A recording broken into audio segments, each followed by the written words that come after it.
रुलाने वाली कहानी। एक बार की बात है, एक बच्चे को एक सड़क पर छोड़ था। उसके चेहरे पर एक दुख भरी मुस्कान थी और उसकी आंखों में आंसू थे। वह अकेला था और डर और उदासी से भरा हुआ था। वह आवाज नहीं कर पा रहा था, परंतु अपनी मुसीबतों को अंदाजे से दूसरों को समझाने की कोशिश कर रहा था। लोग उसे देखकर जाते थे, परंतु किसी ने भी उसे सहायता नहीं की। वह आशा और उम्मीद हार चुका था।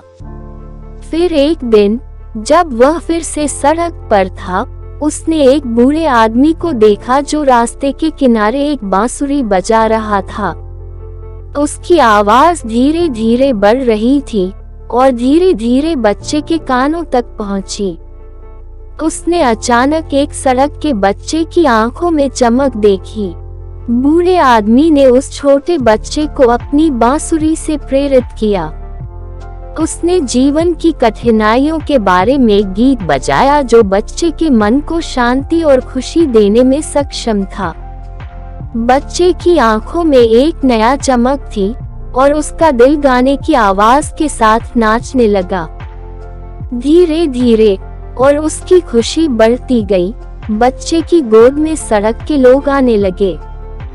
वे सभी इस खास पल का हिस्सा बनने लगे जब बच्चे और बूढ़े आदमी की आवाज के साथ मिलकर नाचने लगे।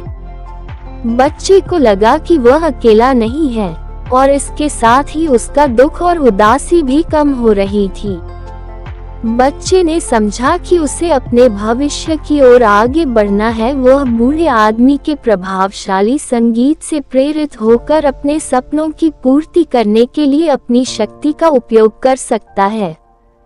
उसने आंखें मूंद ली और यह महसूस किया कि जीवन एक सुंदर संगीत है जिसे हमेशा सुनने के लिए हमेशा तैयार रहना चाहिए। इस कहानी से हमें क्या सीख मिलती है?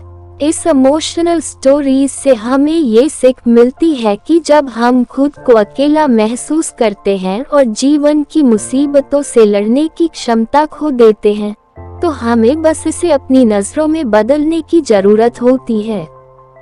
एक छोटा सा प्रेरणादायक पल हमें बड़ी मुसीबतों से बाहर निकलने में सक्षम कर सकता है और हमें खुद को खोजने और अपने अंतर्द्वंद्व को परिग्रहण करने की सामर्थ्य प्रदान कर सकता है। हमारे चारों ओर के लोग और उनका सहयोग हमें नए उच्चारणों और खुदरा में भी रंग भरने में मदद कर सकते हैं।